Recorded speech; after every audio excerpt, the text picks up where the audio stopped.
President Trump announcing he will meet face-to-face with Putin within a matter of days, insisting that this will be different than their last red carpet meeting in Alaska.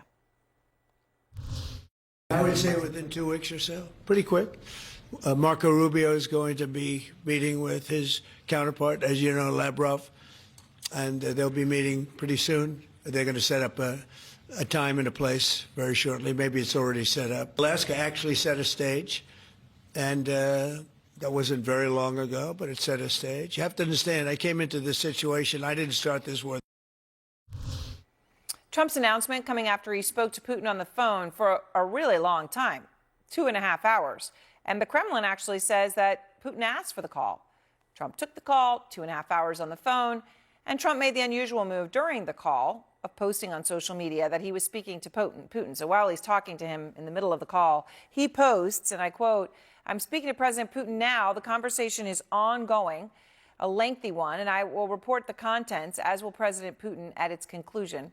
All this happening as Ukrainian President Volodymyr Zelensky just landed in Washington for his meeting with Trump tomorrow at the White House, a meeting where Zelensky is expected to push Trump for American Tomahawks long-range missiles, which could give Ukraine the ability to strike Moscow with missiles, not just drones. Out front now, Democratic Senator Mark Kelly of Arizona, member of the Armed Services Committee, also a retired Navy pilot who flew more than 36 missions during Operation Desert Storm.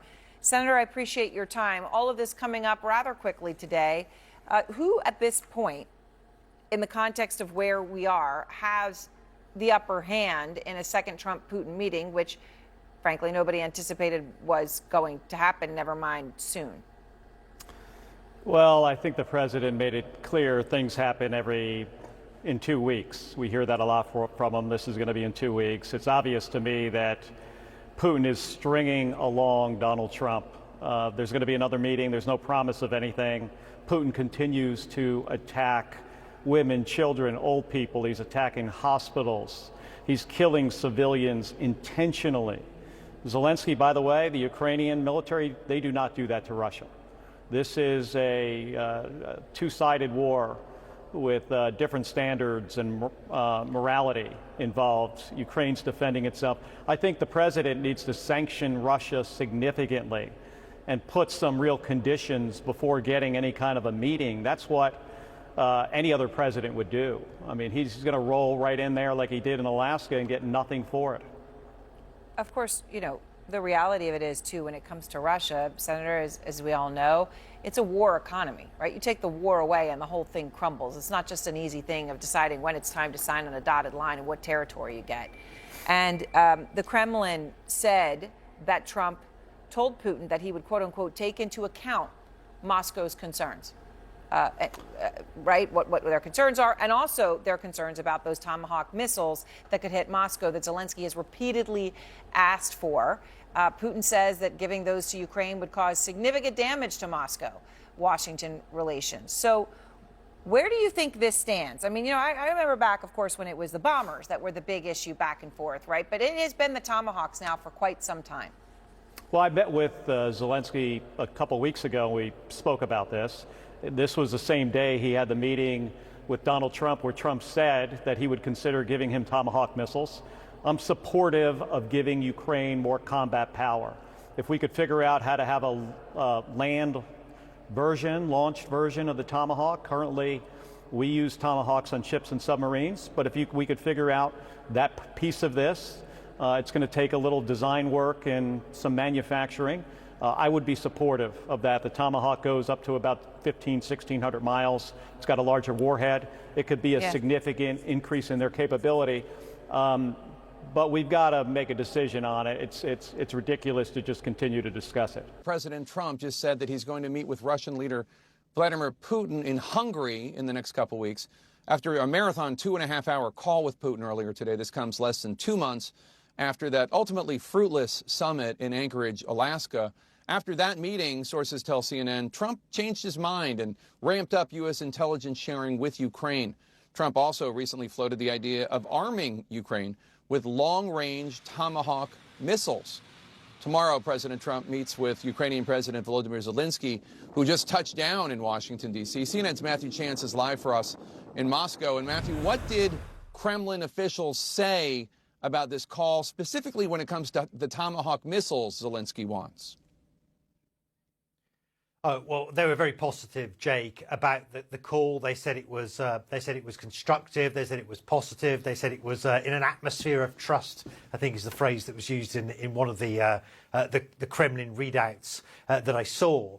In terms of the Tomahawks, well, look, I mean, first of all, the timing of this, you can't ignore it. I mean, the fact that this call was initiated by the Russian side, by the Kremlin, they called the White House, in other words, on the eve of that meeting between President Trump and President Zelensky, where they were due to talk about, and still are due to talk about, the merits of giving Ukraine these long-range, powerful Tomahawk missiles. That would have played in very strongly into the calculus of the Kremlin to make this call right now, to try and get in Trump's ear before he sits in the Oval Office or wherever he's going to meet President Zelensky. Putin told Trump what he's been saying publicly for some time, which is that these missiles, these Tomahawks, even though they've got a long range of more than 1,500 miles, even though they could potentially target Moscow and St. Petersburg, major Russian cities, they could help Ukraine target energy infrastructure locations around the country, at least in the European part of Russia.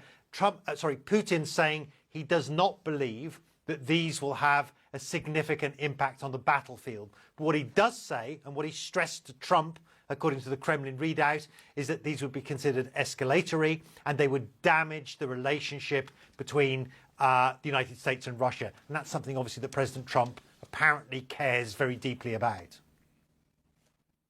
Tell me what you think the significance is of Budapest, Hungary, being the potential meeting place for this second proposed Trump-Putin summit.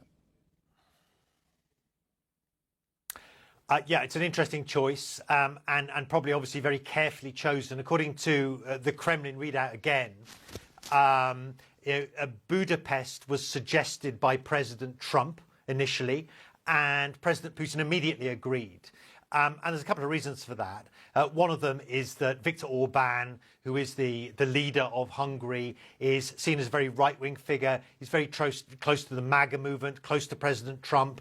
He's also seen as relatively sort of pro-Putin, so he's not one of the big critics of Russia and its war in Ukraine inside the European Union. It is a European Union country. But interestingly, Budapest, or Hungary rather, recently started the process of withdrawing from the International Criminal Court, which means it wouldn't be necessary for it to arrest Vladimir Putin if and when he arrives in Budapest for that summit. They started that withdrawal so they could host Benjamin Netanyahu of Israel. The fact is that it's now open country, I suppose, for Vladimir Putin to go there too.